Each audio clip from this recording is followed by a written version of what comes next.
রোনালদোর সঙ্গে তুলনায় যখন তার ভক্তরা পেরে ওঠেন না, তখন অনেকেই বলে বসেন হেড থেকে গোল করতে পারেন না লিওনেল মেসি।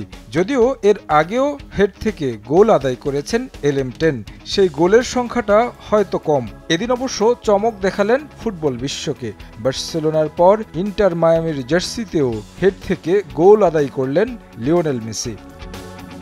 মাত্র একদিন আগেই মায়ামির সঙ্গে নতুন করে ৩ বছরের চুক্তি করেছেন আর্জেন্টাইন মহাতারকা। এর আগেই MLS এর নিয়মিত মৌসুমে সর্বোচ্চ ২৯ গোল করে নিশ্চিত করে রেখেছিলেন গোল্ডেন বুট। এদিন ন্যাশভিলের বিপক্ষে ম্যাচের আগে লিগের কমিশনার ডন গার্ভার পুরস্কারটি মেসির হাতে তুলে দেন।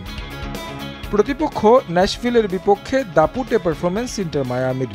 শুরু থেকে আধিপত্য দেখায় দ্য হিরন্স। মেসির উড়ন্ত গোল দিয়ে শুরু, ১৯ মিনিটে এগিয়ে নেন দলকে। ম্যাচের নির্ধারিত সময়ে মায়ামি এগিয়ে ছিল ২-০ ব্যবধানে। ৬২ মিনিটে তাদেও আলেনদের গোলে ব্যবধান দ্বিগুণ করে মায়ামি। ইয়ান ফ্রের বাড়ানো ক্রসে এই গোলটিও আসে হেড থেকে। এই ২-০ ব্যবধান নিয়েই ম্যাচটা ছিল শেষের পথে। কিছুটা নাটকীয়তা হয়েছে যোগ করা সময়ে। ইনজুরি সময়ে স্কোর করেন লিওনেল মেসি। জোড়া গোলের সঙ্গে ব্যবধান হয় ৩-০।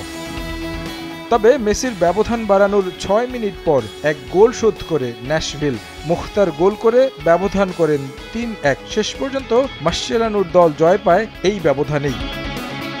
ঘরের মাঠ চেজ স্টেডিয়ামে ৫৩% বল দখলে রেখে ১২টি শট নেয় মায়ামি। এর মধ্যে লক্ষ্যে ছিল ৬টি। সপ্তাহখানেকের মাঝে ন্যাশভিলকে ২ বার হারালো মায়ামি। এর আগে লিগ পর্বের শেষ ম্যাচে ফ্লোরিডার ক্লাবটির বিপক্ষে মেসির হ্যাটট্রিকে ৫-২ গোলে জিতেছিল মায়ামি। আবারও জয়ের মাধ্যমে প্লে অফে বেস্ট অফ 3-র প্রথম রাউন্ডে এগিয়ে গেল হাভিয়ার মাসচেরানোর মায়ামি।